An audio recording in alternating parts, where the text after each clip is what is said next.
Hello guys! Welcome back! At syempre, andito kami ni Mama Jing at si Jing Jing! So yan. Yes, for today's video at syempre yan, gagawa kami na, maglilinis kami dito sa room, which is, ito ay arrival. So, kailangan talaga neat and very tidy. So, samahan nyo kami guys para sa aming video ito for today's.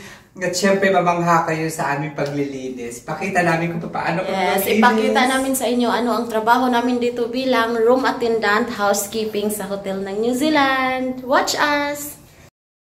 Ito yung departure room kasi sa paglilinis namin, mayroon kaming room na nililinis na as in yung nag-depart na yung mga guest at meron namang naka-stay over. So itong nililinisan namin ngayon ay departure po. Ito ibig sabihin wala ng guest sa loob. Bali, ang gamit ng previous guest dito ay king bed at ang request ng mag-a-arrive is gusto nila yung naka-twin or naka-separate yung bed, dalawang single. Kaya tinutupi namin tong mga linens dito para ma-send sa laundry at ipag-separate namin tong kama at ng magiging twin bed. Sa pagbibiddings namin is palagi talagang dalawang tao ang magkakasama.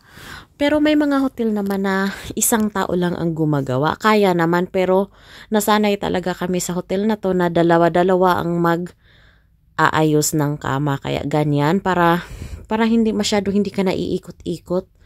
Iabot mo lang yung dulo ng sheets at ikaw na ang bahala sa kabilang dulo.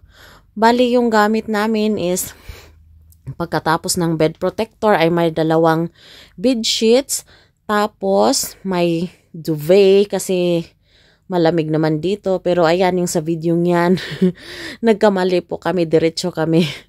Nakalimutan yung duvet. Hindi pa pala summer. Kasi kahit dapat tapos ng winter ngayon. Pero ayan masyado pa rin malamig. So kailangan pa rin natin yung duvet dyan. At iyan na yung bedspread. Yun na yung final pang last na patong. At ganun din ang gawin namin sa kabila.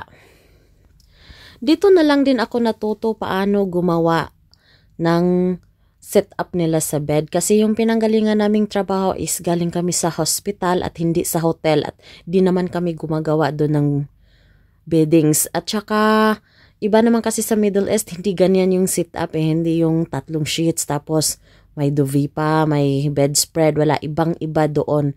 Kaya hindi naman kailangan na magaling ka na kasi natutunan naman talaga lahat ng bagay. Sa trabaho namin, kailangan talagang yung tuhod mo ay matibay kasi nakita nyo naman nakaluhod-luhod kami. Mahirap naman pag hindi ka luluhod tapos sisiksik mo yung mga linens doon sa ilalim ng bed. Nakayuko ka, masakit naman siya sa likod. Kaya parang dapat matibay talaga yung tuhod mo kasi every now and then kailangan mong luluhod. Kasi lalong-lalo na pag nagda-dusting. At itong bed na to, pagkatapos kailangan mo pang silipin yung ilalim. At ayan, magsimula na tayong mag-dusting. Bali, 2 rugs yung gamit ko. Yung isa basa, yung isa naman tuyo. Para tanggal talaga yung mga alikabok na dumidikit. At nakita nyo naman, inuna ko yung headboard talaga ng bed. Kailangang lahat madaanan ng pamunas mo para sigurado talagang matanggal yung mga alikabok. At makikita mo na rin kung may mga bagay-bagay na naiiwan ng mga nauunang guest. Malaking problema kasi pag may naiwan dyan, of course, yung susunod na guest sabihin na paano nilinis to, bakit may mga naiiwan pang things ng mga naunang guest. So, baka isipin nila hindi tayo malinis or ano lang yung service natin. So, ayan yung sinabi ko. Kailangan nating yumuko at silipin ang ilalim ng bed kung may mga nahuhulog ba doon. Lahat, kailangan mong idadusting yung couch. Kailangan mo yung silipin sa ilalim. Kasi kadalasan dyan ang mga correction. Dyan nakikita ng mga supervisor na may naiwan palang mga candy, laruan ng mga bata. Ganyan. Kapag maging room attendant ka, hindi lang basta beddings lang ang aayusin mo. Kailangan mo ring magkaroon ka talaga ng eye of details na makita mo kung ano yung mga dapat punasan. Kailangan kasi clean talaga ang room pagpasok ng guest. Para sa akin, nung una nahihirapan talaga ako, masakit sa balakang, masakit sa tuhod. Pero pag masanay ka na, araw-araw mo nang ginagawa yung paglilinis na ganyan, parang ano na lang, parang normal na lang siya. Hindi na magsasakit yung katawan mo. Parang kailangan mo lang talagang focus sa pagtitingin. Kagaya niyan, may mga tea box yan. Klasik-klasing tea, dapat ma-refill mo yan. At may coffee maker din dyan, dapat linisan mo at refillan mo rin yung kailangan niyang coffee dyan.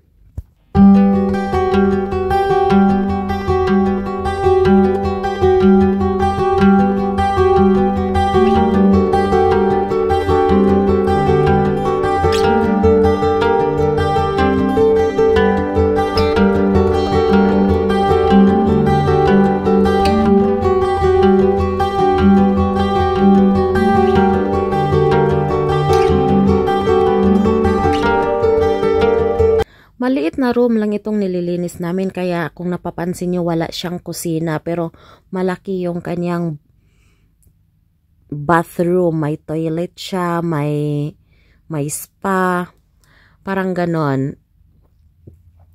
Pero meron na rin siyang ganyan yung dyan sa mga pinunas-punasan ko, mayroon na siyang set ng mga wine glass, may mga wines na dyan, then sa ilalim may maliit na ref.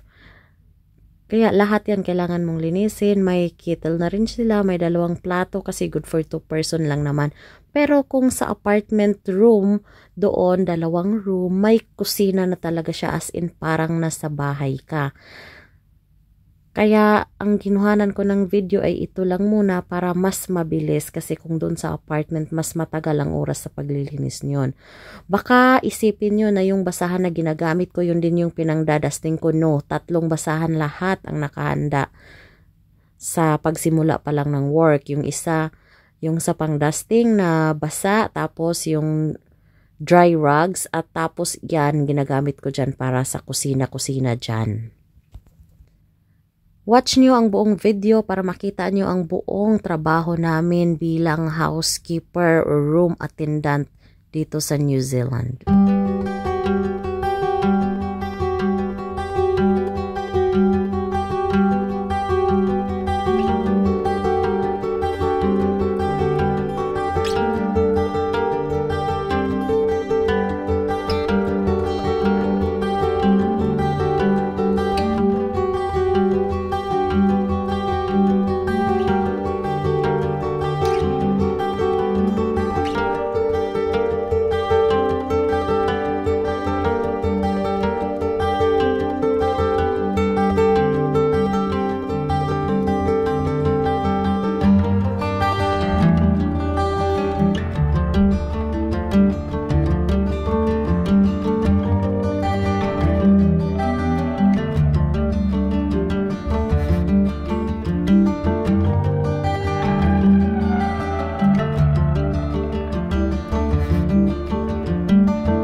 Ayan, si Jing naman siya ang nag-aayos ng banyo. Ayan, ina-arrange niya yung mga towels dyan kasi maraming towels ang kailangan. Depende lang kasi yan sa agreement naming magkakasama kung sino ang mag-arrange doon, sino ang magdadusting dito, sino ang magva-vacuum, ganun. Kaya mas prefer ko talaga na yung kaibigan mo ang maging katrabaho mo kasi magaan lang talaga kasama, nagkakaintindihan kayo, parang nag-aagawan pa kayo sa trabaho, ganun. Kasi di mo naman maiwasan pag hindi mo kasundo yung trabaho mo, parang nandun na yung magugulangan, kahit saan may ganyan talaga. Kaya ngayon, kaya ako nakapag-vlog kasi si Jing yung kasama ko at napaka-supportive niya kasi isa din siyang vlogger at ganito din yung mga content niya. Nag-share ng mga buhay-buhay namin dito sa New Zealand at paano yung trabaho namin dito, paano kami nakapunta, ganun. Si Jing pala, kasama ko na yan siya sa Middle East, sa Saudi Arabia. Same company kami doon. Sabay kaming nag-apply papunta dito sa New Zealand. Medyo nauna lang siya ng flight. At ito na yung nililinis ni Jing. Ang galing-galing niyang maglinis. Kintab na kintab. Super shiny and clean. Hello, Jing. At ito na yung final na arrangement at cleaning na ginagawa namin sa room na ito. O diba? Pag ikaw yung guest, parang napaka-relaxing. So, yan na guys. Yun na yung ginagawa namin dito kapag naglilinis kami sa room ng hotel. So, yan mga bakla, no? Natapos na naman ang video ito. At syempre, sana na-amaze kayo sa aming munting presentasyon kung paano maglinis dito sa hotel. Which is the Riz room. Yeah, Riz room. Kasi may malaking room din kami. Mamaya, baka sa next video, ipapakita namin anong mukha ng apartment room dito. So, ayan, natapos na ang video ito. Please don't forget to subscribe and hit the bell button notification para updated kayo sa mga susunod na mga video ni Mama Jing. Thank you guys sa aking mga new subscribers at sa mga nagko-comment ng aking video. Maraming salamat. See you next vlog!